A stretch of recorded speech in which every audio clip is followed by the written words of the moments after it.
आणि दुसरं आहे तर ती भावना तुम्हाला व्यक्त करून ज्या माध्यमातून दाखवायची आहे त्या माध्यमाचं नाव मी एका चमकीत दिलं.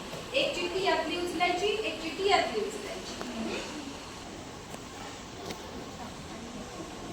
पण तुझी तूच वाचायची ना.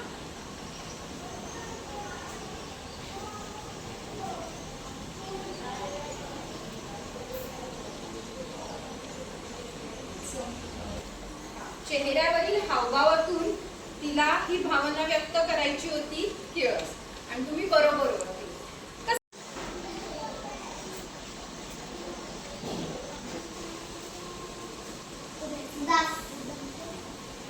पहिलं जे सांगितलेलं ना ते बरोबर होतं, उदास, पण त्याला दुसरा एक शब्द येतोय की दुःख. म्हणजे तो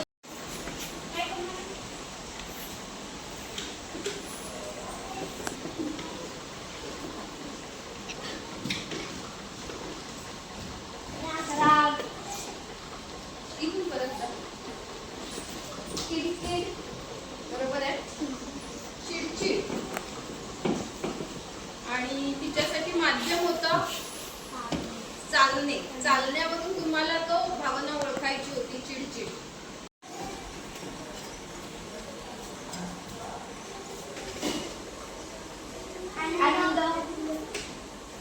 भावना बरोबर ओळखली तुम्ही.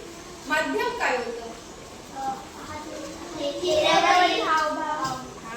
वेगवेगळ्या भावना बघितल्या आणि त्यासाठीची माध्यम सुद्धा वेगवेगळी होती. दरवेळी एकच नव्हतं. चेहऱ्याचे हावभाव किंवा पायांचे, प्रत्येकाला वेगवेगळी माध्यम दिलेलं होतं आणि तुम्ही छान प्रकारे ते व्यक्तही करून दाखवलं. जी भावना आलेली होती ती. आपण जो खेळ खेळलो तो शब्दांविना होता.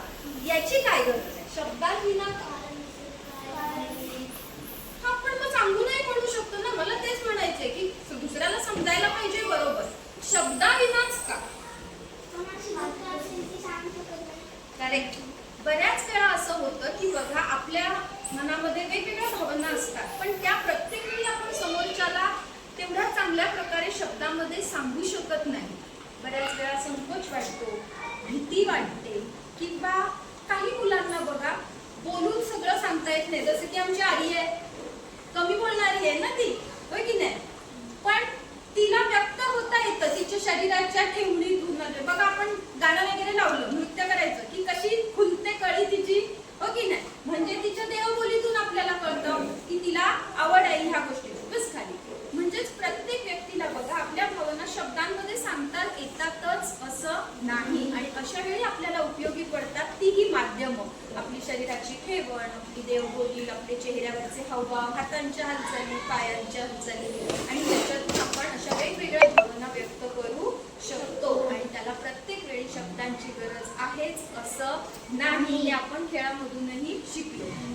कसा वाटला खेळ तुम्हाला? मग आज घरी गेल्यावर हा आपण खेळ खेळतोय असं कुणालाही सांगायचं नाही, पण आज घरच्यांच्या, तुमच्या जी घरची मंडळी आहेत ना, त्यांच्या चेहऱ्यावरचे किंवा त्यांच्या देहबोलीचे जे हावभाव असतील ते तुम्ही आज टिपायचे. हा खेळ असाच एक खेळून बघूया घरी की आपल्याला माणसांच्या भावना खरंच कळतायत का. चालेल?